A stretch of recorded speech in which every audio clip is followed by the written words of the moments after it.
Okay, we're finishing up Chapter 7, Part 6 of our videos. And let's do this problem.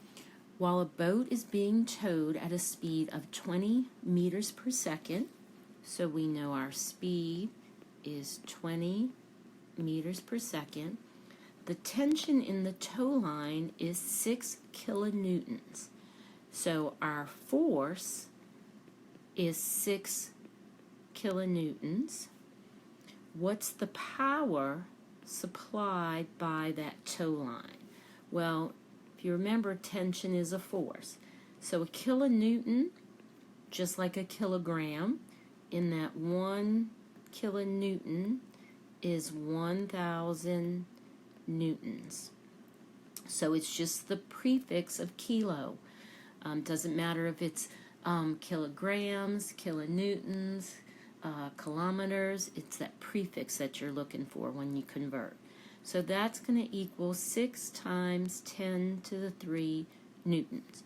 So we look back at those three formulas we have for power, and the one we want to use is power equals force times speed.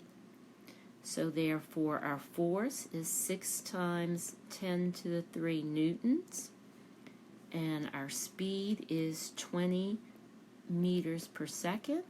So our power is 1.2 times 10 to the 5th watts.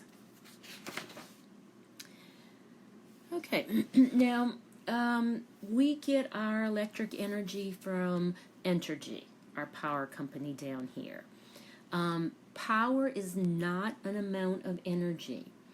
Okay, the energy transformed during a period of time is given by your power multiplied by the time during which the power is expended.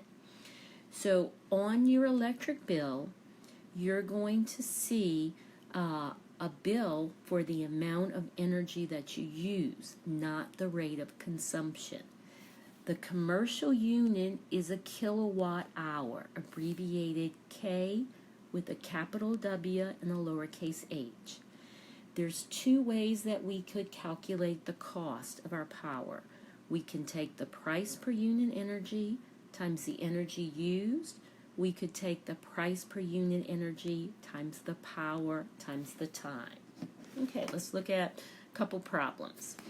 So in this one, how much electric energy does a motor running at 1,000 watts? So we know our power is 1,000 watts for 8 hours. So our delta T is 8 hours. Okay, and we want to know how much electric energy is used. Well, if we look back at our formulas for power, we have power is delta E over delta T. Okay, so we're looking for delta E, so we're going to multiply both sides by delta T. They're going to cancel. Delta E is going to be delta T times P. So we have 8 hours times our power. We want to go ahead and convert it to kilowatts because our answer wants it in kilowatt hours.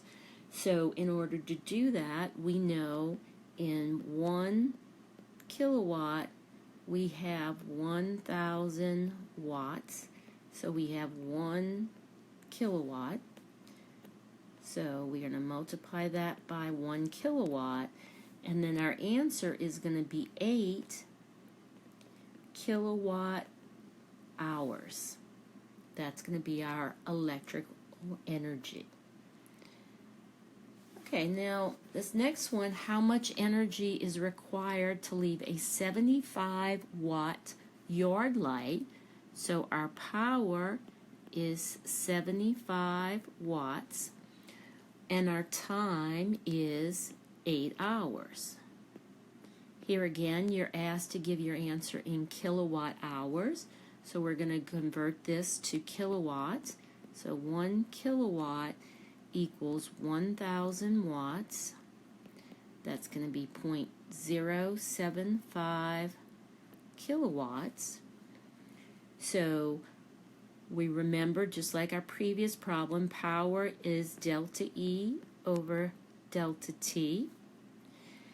So we rearrange it and we get that delta E is going to equal power times delta T. So we have 0.075 kilowatts times 8 hours. So our delta E is going to be 0.6 kilowatt hours. Okay, this ends chapter 7 of our notes.